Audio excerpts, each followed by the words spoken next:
In the quiet village of Umuoke, nestled between rolling hills and dense forests, lived a family known for their simplicity and kindness. Obinna, the head of the family, was a hard-working farmer who tilled the soil from dawn to dusk. His wife, Azuka, was a beautiful and caring woman, always taking care of their home and three lovely daughters. Obinna and Azuka had been married for over 10 years, and their daughters were the pride of their lives.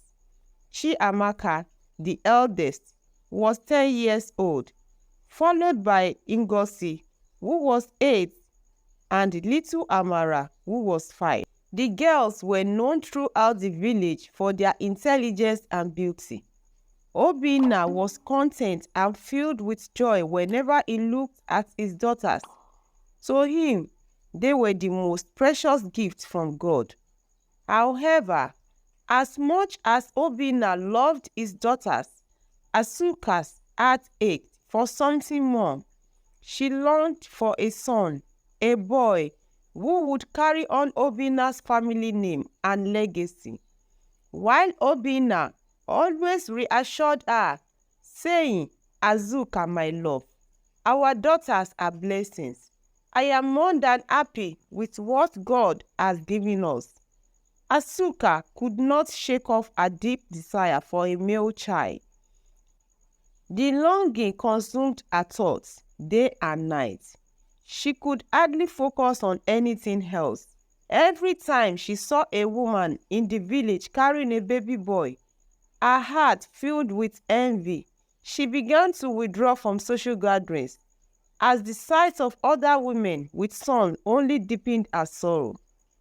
One day, while Azuka was sitting alone under the big mango tree in their compound, lost in her thoughts, her friend Ijeoma visited her. Ijeoma was known in the village for her sharp tongue and cunning ways. She noticed the sadness in Azuka's eyes and decided to pry. "Azuka, what is bothering you? You have everything: a loving husband, beautiful daughters, and a peaceful home.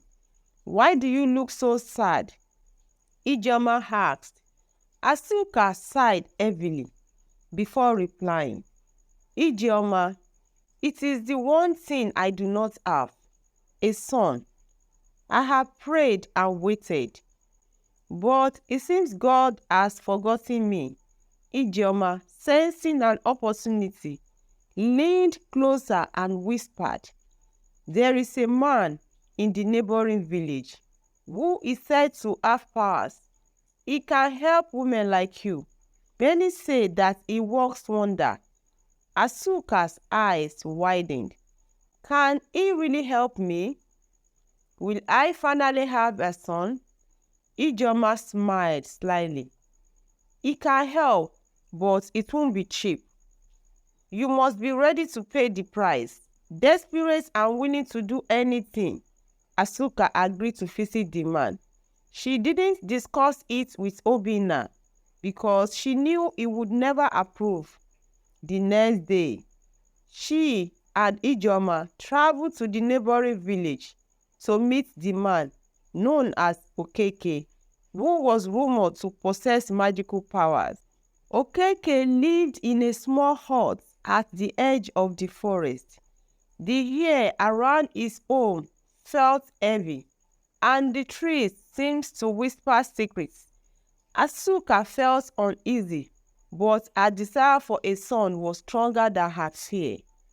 Okeke welcomed them with a knowing smile, as if he had been expecting them.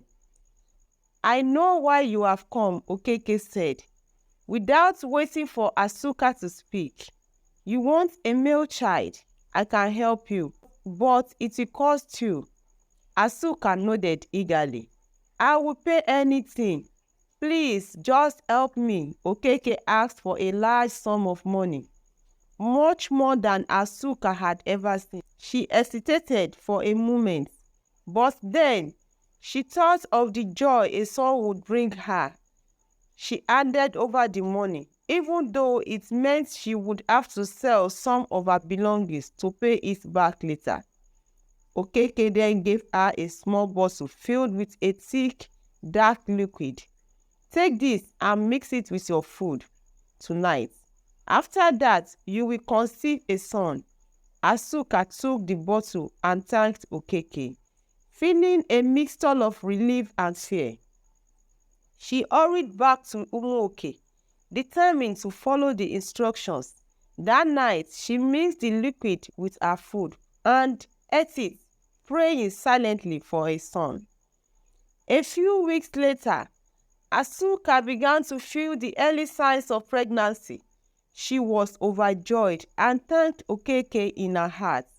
When she confirmed that she was indeed pregnant, she told Obinna the news. He was happy but puzzled by the suddenness of it all. He asked her how it happened, but Azuka avoided his questions, simply saying, "God has finally answered my prayers." As the months passed, Azuka's belly grew, but something strange began to happen. Her belly grew much larger than it should have for a woman expecting one child. By the 9th month, her belly was enormous. Yet, there was no sign of labor. The villagers began to notice and whispered among themselves, "What kind of pregnancy is this?" They wondered. It's been 9 months, and yet she has not given birth. By the 10th month, the whisper turned into open gossip. Some villagers even started avoiding Obinna and his family, fearing they were cursed. Azuka became the subject of cruel jokes and ridicule. As months turned into years, Azuka's belly continued to grow. It had been 7 years since she became pregnant, and still there was no baby. Desperate and frightened, Azuka finally confessed to Obinna about her visit to Okeke and the portion she had taken. Obinna was shocked and furious. "Why did you do this, Azuka? I told you I was happy with our daughters. Now look at what you've done." Azuka wept bitterly. "I am sorry, Obinna. I was blinded by my desire for a son. Please help me. I don't know what to do." They decided to go back to the neighboring village to find Okeke, hoping he could reverse the spell. But when they arrived, they were met with devastating news.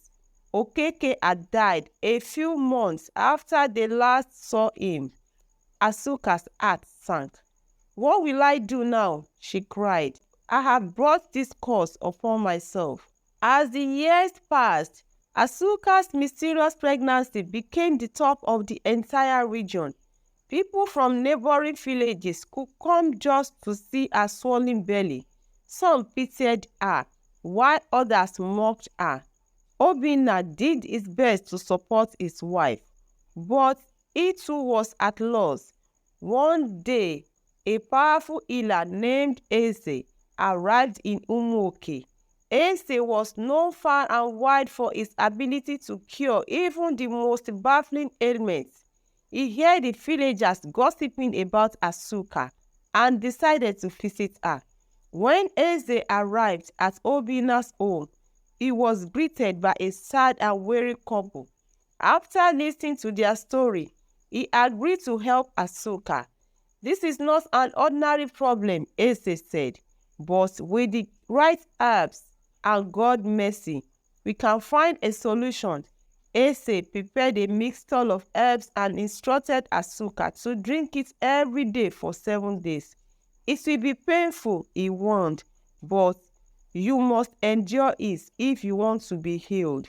Azuka followed Eze's instructions, drinking the bitter herbs every day. Almost immediately, she began to experience severe pain in her belly.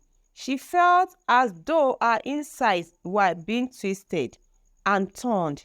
She started to fart uncontrollably and passed watery stools. This continued for 7 days. Just as Ase had said, the villagers who had been watching from a distance were amazed. Some of them began to believe that Azuka might actually be cured. Finally, on the seventh day, Azuka felt a sharp pain, and then a strange sense of relief washed over her. Her belly, which had been swollen for 7 long years, began to shrink. Within hours, it was back to its normal size. Ase returned to see her and smiled. The curse has been lifted. You are healed. But remember, Azuka, never again seek what is not yours. Be content with the blessings you have. Azuka and Obinna thanked Ase profusely. They had learned a hard lesson about the dangers of greed and dissatisfaction. Azuka realized that her desire for her son had nearly destroyed her family. She hugged her daughters tightly, vowing never to take them for granted again. Obinna too was relieved that the nightmare was finally over. He was proud of his daughters and grateful to have his wife back. The family's joy slowly returned, and the villagers who had once avoided them began to visit again, offering their congratulations and best wishes.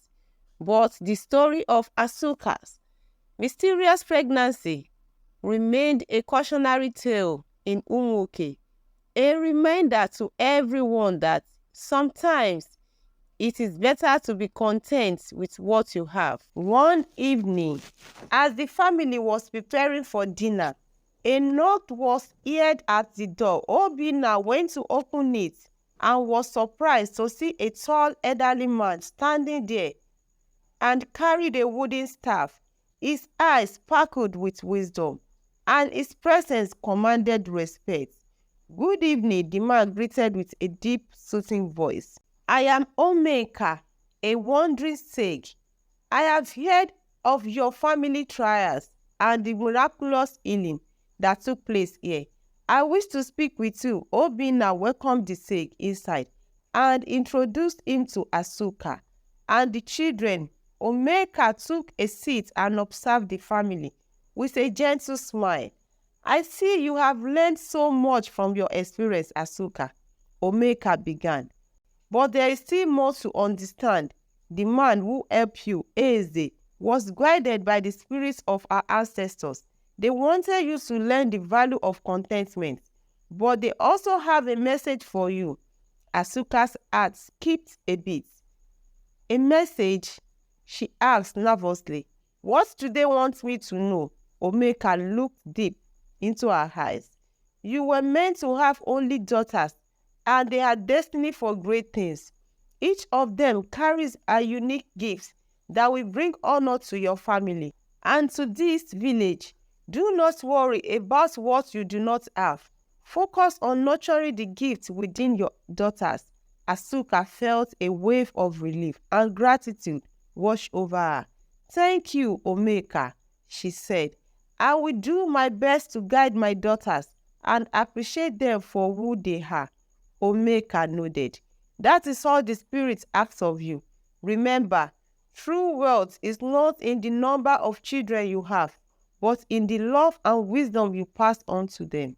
From that day on, Azuka devoted herself to raising her daughters with love and care. She encouraged them to pursue their passions and dreams, knowing that they were destined for greatness. She and Maka, the eldest, showed an early talent for leadership, often organizing games and activities for the other children in the village. Ngozi, the middle child, had a gift for storytelling, captivating everyone with her tales of adventures and magic. Little Amara, though still young, had a deep love for animals and nature, often bringing home stray kittens and birds that she nursed back to health. Obinna too took pride in his daughters. He began teaching them the skill he knew, like farming and caring for the land, but he also encouraged them to explore their own interests. He often said, "You are my pride, my daughters. With you, I have all the riches I could ever need. As years passed, the Obinna family became known not just for their kindness, but for the extraordinary talents of their daughters. The villagers who once pitied Azuka now admired her for raising such remarkable children. The moral lesson of this story is that desperation and envy can lead to dangerous consequences. It teaches that true happiness comes from appreciating the blessings already in one's life, rather than pursuing selfish desires that can cause harm.